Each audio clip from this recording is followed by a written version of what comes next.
बच्चों, अर्थालंकार के अंतर्गत आज हम पढ़ेंगे उत्प्रेक्षा अलंकार। संभावनम अथोत्प्रेक्षा प्रकृतस्य समेन यत्। प्रकृतस्य समेन यत् संभावनम अथ उत्प्रेक्षा इति भवति। प्रकृति की उपमान के साथ जो संभावना की जाती है वह उत्प्रेक्षा अलंकार कहलाता है। अब हम बच्चों समझ लेते हैं प्रकृत किसे कहते हैं। प्रकृत का अर्थ है वर्ण विषय, प्रस्तुत या उपमेय। अप्रकृत का अर्थ है अवर्ण विषय, अप्रस्तुत तथा उपमान। यहाँ पर अप्रकृत के लिए समेन का प्रयोग हुआ है। समेन का अर्थ है उपमानेन सह, ठीक है, उपमान के साथ। प्रकृतस्य उपमानेन सह यत् संभावनम। प्रकृत की अर्थात उपमेय की उपमान के साथ जो संभावना है वह उत्प्रेक्षा अलंकार कहलाता है। उत्प्रेक्षा अलंकार में जिन महत्वपूर्ण शब्दों का प्रयोग हुआ है वो इस प्रकार से है, जैसे मन्ने, मैं मानता हूं। शंके, मैं ऐसी शंका करता हूं। उत्तम पुरुष एकवचन के हैं बच्चों ये। नूनम, निश्चित रूप से। ध्रुवम, इव। इव का जब अर्थ मानो होता है तो बच्चों यहाँ उत्प्रेक्षा होगा। ध्यान देना बच्चों, इव का प्रयोग उपमा में भी होता है। तो दोनों को कैसे पता करेंगे? उत्प्रेक्षा में इव के साथ क्रिया का प्रयोग होता है। मैं पूर्व में भी बता चुकी हूँ, इव के साथ किसका प्रयोग होता है? क्रिया का प्रयोग। मन्ने, शंके, नूनम, ध्रुवम, इव इत्यादि शब्दों का प्रयोग उत्प्रेक्षा में होता है। तो उत्प्रेक्षा अलंकार में उपमान पक्ष इतना प्रबल हो जाता है, वहां उपमेय की दो स्थिति हो जाती है।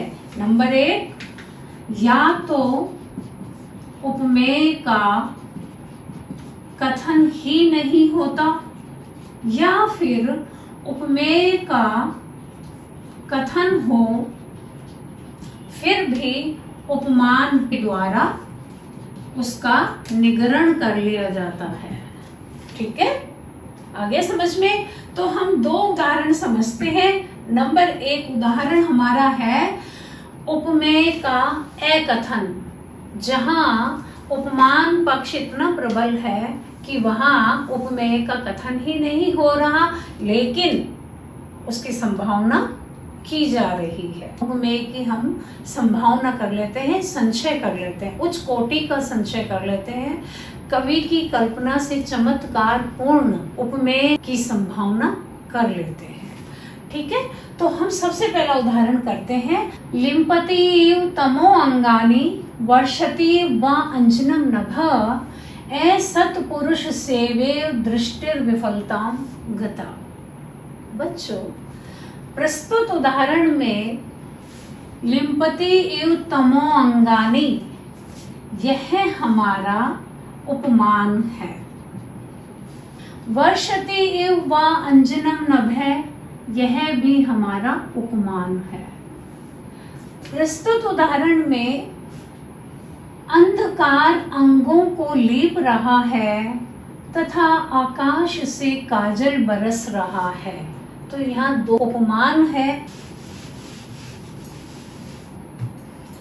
नंबर एक, अंगों का लीपा जाना। नंबर दो, काजल का बरसना। ये दोनों क्या है? ये दोनों उपमान है। ठीक है, इन दोनों से क्या पता चल रहा है? नंबर 1, तमस का प्रसार। नंबर 2, तमस का संपात। ठीक है, यानी अंधेरे का होना, यानी इतना अंधकार है हाथ को हाथ नहीं सूझ रहा।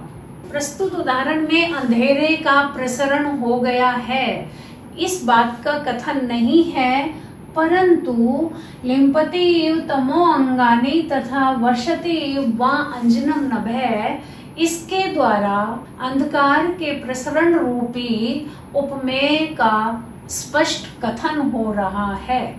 अतः यहाँ उत्प्रेक्षा अलंकार है। अब आपको यहीं पर बहुत अच्छी बात समझा देती हूँ बच्चों। अभी अभी मैंने आपको सिखाया है कि जो इव है, यदि यह इव क्रिया के बाद आता है तो यहाँ उत्प्रेक्षा अलंकार होता है।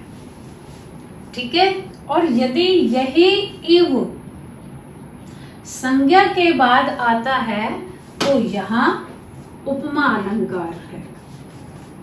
आया बच्चों समझ में? नीचे के चरण की क्या हिंदी होगी कि जिस प्रकार असत्पुरुष की सेवा विफल हो जाती है, उसी प्रकार दृष्टि भी विफल हो गई है। यहाँ तो उपमा अलंकार है, परंतु लिम्पति इव तमो अंगानि तथा वर्षति इव अंजनम नभः, इनके द्वारा अंधकार के प्रसरण रूपी उपमेय की हम यहाँ उच्च कोटिक संभावना कर रहे हैं। अतः यहाँ पर उत्प्रेक्षा अलंकार है। यहाँ क्या है बच्चों? उपमेय का कथन नहीं है। अब हम करते हैं बच्चों ऐसा उदाहरण जिसमें उपमेय का कथन है तथा उसका उपमान के द्वारा निगरण है। ठीक है बच्चों? समय से वर्तते इवैष यत्र मां समनन्दयत् सुमुखी गौतमार्पितः अयम आग्रहित कमनीय कंकणस्तव मूर्तिमान इव महोत्सवः करः। बच्चों, उत्तर रामचरितम का बड़ा सुंदर यह उदाहरण है। सुमुखी, हे सुमुखी, समय से वर्तते इव। ठीक है, यह मानो वह समय है जब गौतमार्पितः अयम आग्रहित कमनीय कंकणस्तव करः, कि गौतम के द्वारा अर्पित यह ग्रहण किए गए कमनीय कंकण वाले तेरे हाथ ने, कैसा हाथ है तेरा? मूर्तिमान इव महोत्सव है, जो मानो मूर्तिमान महोत्सव है, मुझको समनन्दयत, इसने मुझे आनंदित कर दिया था। तो बच्चों एक तो देखिए, समय से वर्तते इव, इव किसके बाद आया बच्चों? वर्तते क्रिया के बाद आया है। तो ये यहाँ स्पष्ट हो गया, उत्प्रेक्षा अलंकार है कि मानो ये वही समय है जब गौतम के द्वारा अर्पित तेरा यह कमनीय कंकण को धारण करने वाला हाथ मूर्तिमान महोत्सव के समान मुझे आनंदित कर रहा था। प्रस्तुत उदाहरण में कर उपमेय है, मूर्तिमान महोत्सव यह उपमान है। अतः यहाँ पर उपमान के द्वारा उपमेय का तिरस्कार सा कर दिया गया है। अतः यहाँ पर कथन होने पर भी उपमान पक्ष प्रबल है। अतः यहाँ उत्प्रेक्षा अलंकार है। प्रथम उदाहरण में उपमेय का कथन ही नहीं है, द्वितीय उदाहरण में उपमेय का कथन है परंतु उपमान के द्वारा तिरस्कार है। अब हम एक और उदाहरण कर लेते हैं बच्चों। अभिज्ञान शाकुंतलम का ये उदाहरण है। कृष्ण सारे ददत चक्षुस्त्वयि च अधिज्ये कार्मुके मृगानुसारिणम साक्षात पश्यामि इव पिनाकिनम। बच्चों, पश्यामि इव, अब आप मुझे बताइए यहाँ कौन सा अलंकार है? अभी आपको मैंने एक बहुत अच्छी पहचान बताई है, क्रिया के बाद इव का प्रयोग। मानो मैं शंकर को, साक्षात शंकर को देखता हूँ। इस उत्प्रेक्षा अलंकार में उपमेय की उपमान के साथ जो संभावना की जाती है वहां उत्प्रेक्षा अलंकार होता है। उत्प्रेक्षा अलंकार में जिन शब्दों का प्रयोग होता है वे शब्द हैं मन्ने, शंके, ध्रुवम, प्राय, नूनम तथा इव। इव का प्रयोग भी होता है। नेक्स्ट ट्यूटोरियल में हम इससे आगे के अलंकार पढ़ेंगे।